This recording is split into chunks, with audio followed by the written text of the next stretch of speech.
formidable. Quand on dit que les élus locaux savent tout faire et font tout, on en a la preuve. Mesdames, Messieurs... Je vais parler trop vite, je vais tenir on va faire simple.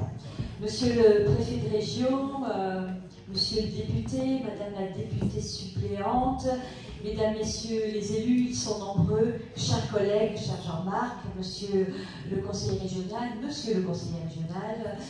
monsieur le maire, mesdames, messieurs les élus de Villodric, mesdames, messieurs, très heureuse d'être parmi vous. Il y a un an, presque jour pour jour, nous étions déjà à Villodric. Parce qu'on continuait, on continue aujourd'hui. Nous étions là l'année dernière pour inaugurer. Et je trouve que c'est un signe extrêmement positif de la vitalité de la commune de Villodric. Et cher Philippe, je voulais te féliciter, parce qu'une inauguration, ce n'est pas juste un moment institutionnel, un moment formel, où on ne fait que couper un ruban. C'est le symbole de la vitalité d'une commune, c'est le symbole de l'engagement des élus de cette commune pour les habitants de Villodric. La volonté d'améliorer, de construire des services publics, d'améliorer les services au public, et c'est ce que vous faites, monsieur le maire, avec votre équipe, et vous venez de nous le dire, et on ne fait que le constater, pour vous féliciter, parce que aujourd'hui nous sommes là pour cette inauguration d'une nouvelle salle des fêtes. Vous venez d'en retracer l'histoire, 40 ans de vie, 40 ans de rencontres, 40 ans de moments importants pour la commune de Villodric, et aujourd'hui une nouvelle page qui s'inscrit aujourd'hui avec une salle des fêtes absolument remarquable. Félicitations à l'architecte et à l'ensemble des entreprises et des corps de métier qui ont contribué à faire aujourd'hui de ce lieu un lieu qui correspond bien évidemment à la fois aux normes, mais qui va plus loin dans votre volonté de travailler sur le développement durable, le respect de la transition écologique, et on le voit, ne serait-ce qu'à travers aujourd'hui le bruit, l'insonorisation, la qualité de ce moment que nous partageons, où on s'entend, on se parle, on s'écoute. Donc félicitations pour l'ensemble de cette réalisation. Vous dire que je m'exprime au nom du président du conseil départemental de la Haute-Garonne, que j'ai le plaisir, en tant que vice-présidente, de représenter aujourd'hui, et vous dire qu'effectivement, il y a déjà quelques décennies, nous étions à vos côtés, nous le sommes encore aujourd'hui, et même si ce n'est pas une compétence du conseil départemental de la Haute-Garonne d'accompagner les communes, nous avons la volonté d'être une institution effectivement de proximité. Une fois qu'on a dit ça, eh bien on le prouve.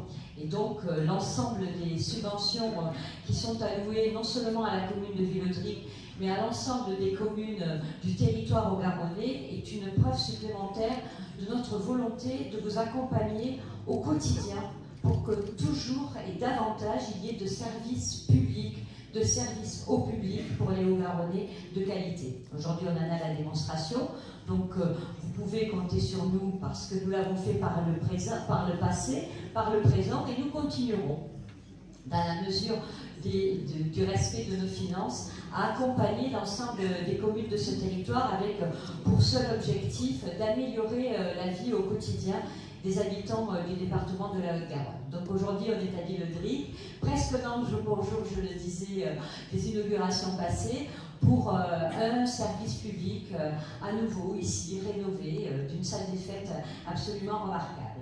Et puis, il y a un élément à Villodric qui me touche particulièrement, c'est que vous avez aussi travaillé avec une volonté très forte de faire vivre la démocratie participative. Alors la démocratie participative, c'est tout simplement la volonté que les citoyens puissent contribuer à construire les politiques publiques, puissent contribuer à donner leur avis au quotidien sur ce qui les impacte. Et vous l'avez fait une fois de plus, cher Philippe, sur cette salle des fêtes, en demandant l'avis aux habitants de votre commune sur les équipements dont ils avaient besoin. Et on est très heureux non seulement de vous accompagner sur les contrats de territoire, comme vous l'avez souligné, mais aussi à travers le fonds de démocratie participative que nous avons créé en Haute-Garonne, qui est un fonds très innovant, qui permet non seulement aux communes, mais aux associations de notre territoire d'être financées dans leurs projets, dès le moment où ils associent les habitants de leur territoire, de leur commune, pour qu'ils puissent venir retisser un lien. Mais je crois que c'est ça l'objectif de la démocratie participative. Je souris en regardant Jean-Marc, parce que souvent nous avons des débats en session sur ce sujet. Parce que c'est important que les citoyens se sentent totalement intégrés et retissent un lien avec les institutions. On constate beaucoup d'abstention, souvent, et un lien qui se distend entre les citoyens, les élus, les institutions et la démocratie participative. C'est un des outils, c'est une des solutions pour retisser un lien entre les élus et les habitants. Que les habitants soient pris en compte, soient écoutés, soient entendus, comme ça a été fait et comme c'est fait aujourd'hui à l'Île-de-Ré, ça me paraît absolument fondamental. Donc on est très attaché au département de Garonne à non seulement faire vivre cette démocratie participative, mais à permettre à tous les territoires de Garonne, comme à l'Île-de-Ré, de pouvoir l'appliquer, la mettre en œuvre. Et c'est ce qui a été fait. Donc on est très heureux aussi à travers notre fonds de vous avoir accompagné bien modestement, parce que la volonté politique, c'est la vôtre. Et je ne peux que la souligner et voir à quel point cela fonctionne. Donc voilà, le département de la Garonne est très heureux de continuer à vous accompagner, à constater que, une fois de plus, l'argent du contribuable est extrêmement bien utilisé. Souvent, on a tendance à penser que les collectivités territoriales pourraient être dépensières. Je me permets de préciser que les collectivités territoriales, elles votent leur budget en équilibre, donc il n'y a jamais de dépenses exagérées, puisqu'elles font des choix. Et aujourd'hui, nous constatons que le choix qui a été fait de créer un bel outil à travers ces investissements est un choix judicieux. Donc il ne me reste plus qu'à vous féliciter, qu'à souhaiter une belle vie à cette salle des fêtes, comme l'a dit Philippe Provendier, qu'elle accueille un maximum de manifestations sociales, sportives, culturelles, qu'elle fasse vivre, qu'elle fasse naître des rencontres, des projets, et qu'elle permette tout simplement ce qu'on appelle très modestement la cohésion sociale. En tout cas, le défi a été relevé et on ne peut que souhaiter à cette salle des fêtes et aux habitants et aux habitantes de Villeudry de s'en emparer et de lui donner une seconde vie. Donc bravo et merci.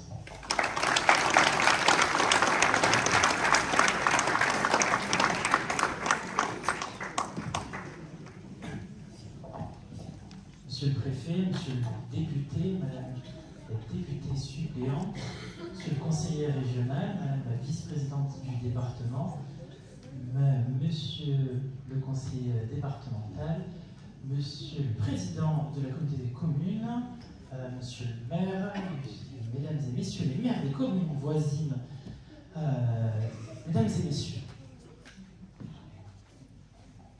une salle. Beaucoup pourraient résumer ce lieu comme une salle. Et pourtant, cette salle, c'est un lieu. Un lieu que vous allez utiliser, vous, votre famille, lors de moments essentiels. Le mariage, tu as pu en parler, des baptêmes, des anniversaires. Vous, les Villeudricaines, les Villeudricains, vous l'utiliserez pour des événements, des lotos, des cérémonies, des fêtes. Et vous, les bénévoles, associatifs, culturels, vous aurez cette chance d'avoir ici, à Villeudric, un espace où vous pourrez travailler ensemble et surtout réfléchir en commun. Et je sais qu'ici, le tissu associatif est de qualité pour parler régulièrement avec vous, monsieur le maire. Et ce lieu aussi, c'est le lieu où beaucoup vont pleurer, vont sourire et parfois vont rêver, surtout les jeunes.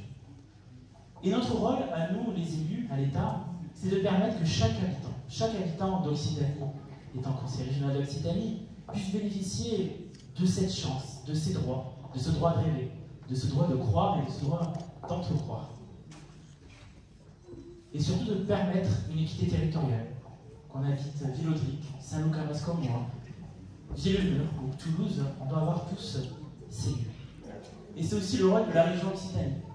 13 départements, plus grands qu'en Irlande, mais c'est son rôle aussi d'accompagner les communes, d'avoir ces lieux pour chacun. Et je sais que nous partageons une chose avec vous, monsieur le maire, cette équité territoriale. On la porte et on la défend, la région Occitanie, avec Carole Delga. On travaille pour que chaque habitant, il ait tous le même droit, qu'il habite en Lozère, qu'ils habitent en Haute-Garonne, qu'ils habitent dans l'Aude, ils aient ce même maillage territorial, partout, agir partout et pour tous. Chaque habitant doit compter. Chaque habitant doit avoir le même droit qu'il habite à Toulouse, à la métropole ou dans les communes plus rurales comme vous avez pu en parler.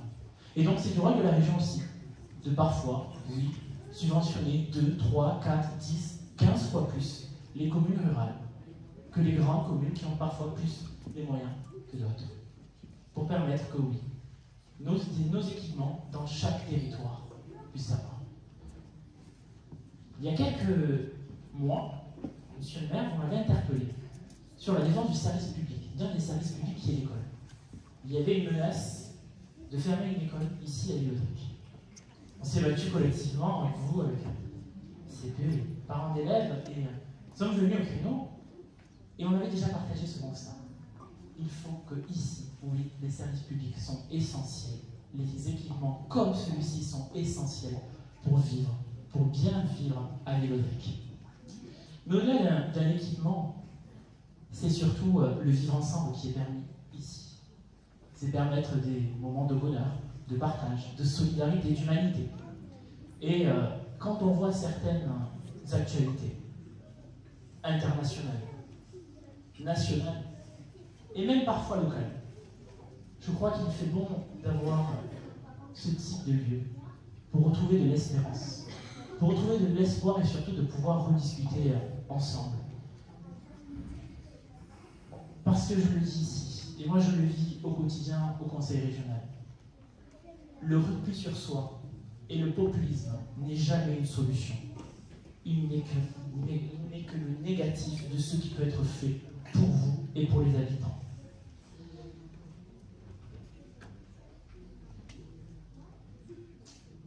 Je reviendrai sur ce que vous avez dit, monsieur le maire. Ici, c'était une passoire énergétique. Et je conclurai presque sur ça. C'est vrai. On était sur un lieu où l'énergie coûtait beaucoup.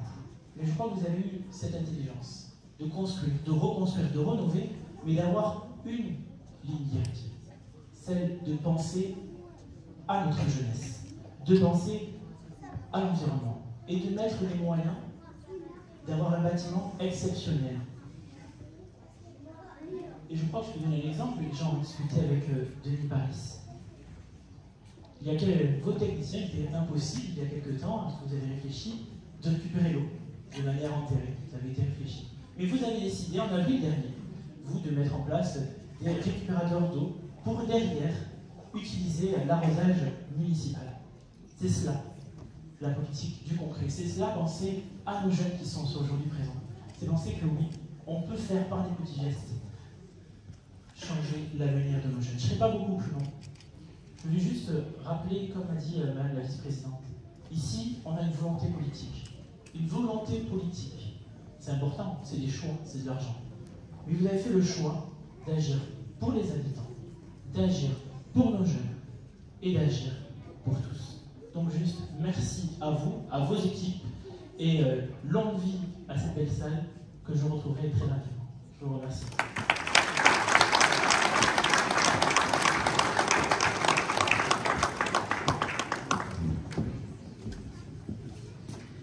Bien, monsieur le maire qui nous accueillait, monsieur le député, monsieur le conseiller régional, madame la vice-présidente du conseil départemental, monsieur le président de l'intercommunalité, je salue également tous les maires, les adjoints, les conseillers municipaux, les élus qui sont présents ici aujourd'hui, et puis vous toutes et tous, habitants du village ou des villages avoisinants, qui êtes présents ce matin pour partager ce beau moment. C'est effectivement un bel équipement d'intérêt général que nous inaugurons aujourd'hui et qui est le fruit d'un travail long mené par monsieur le maire et l'équipe municipale et qui produit aujourd'hui devant vous ce beau résultat.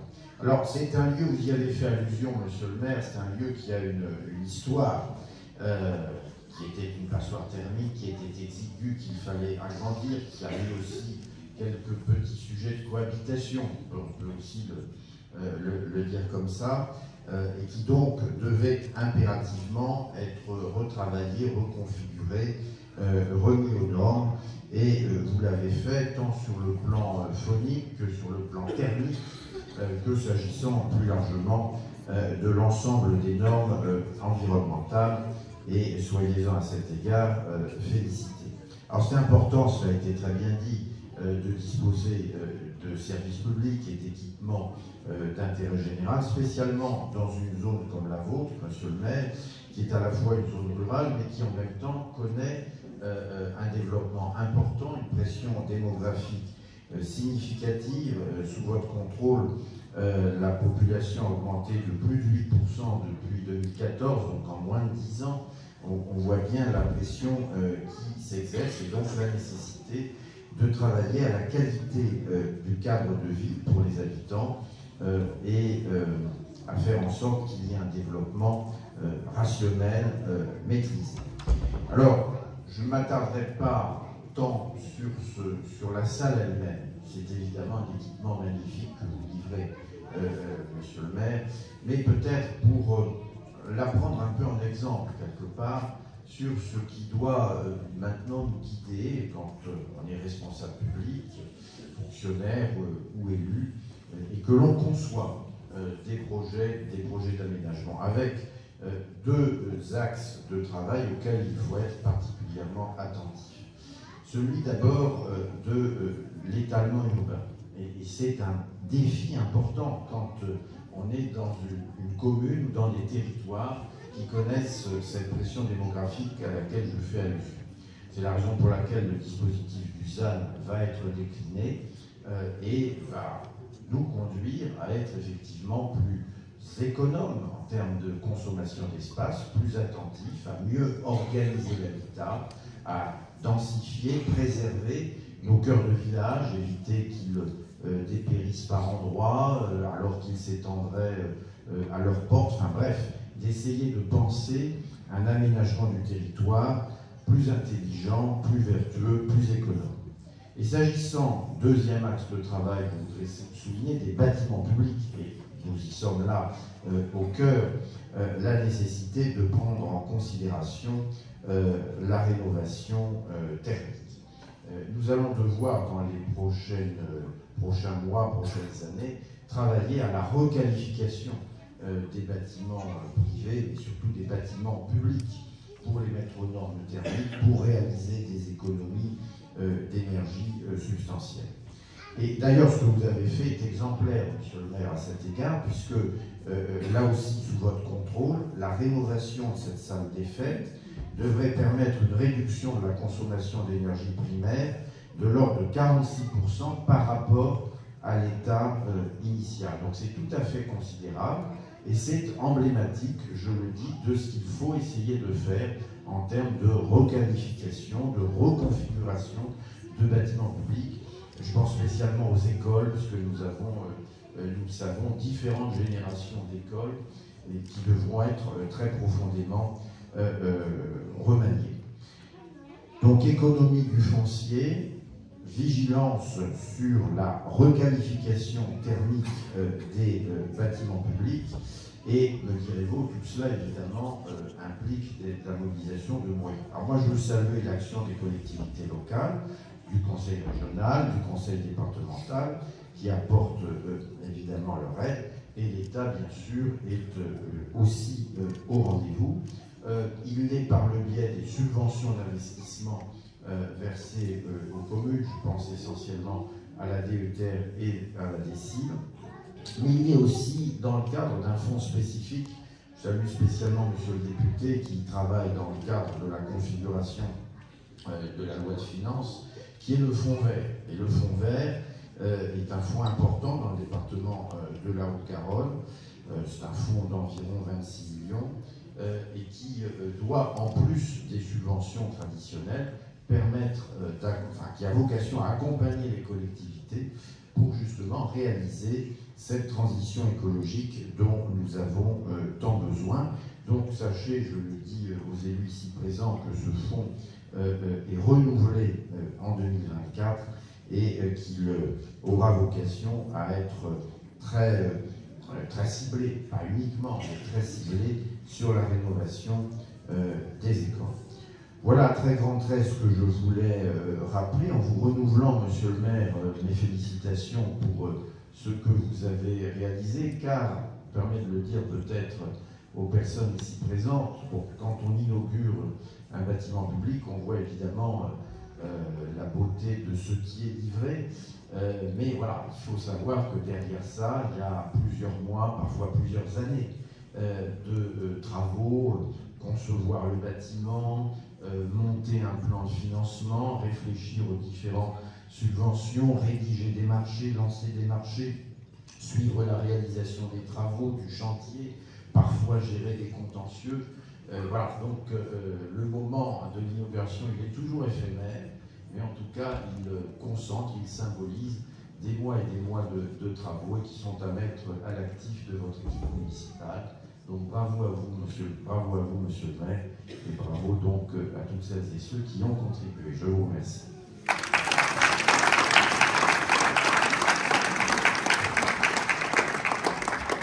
Merci à vous trois pour ces communications.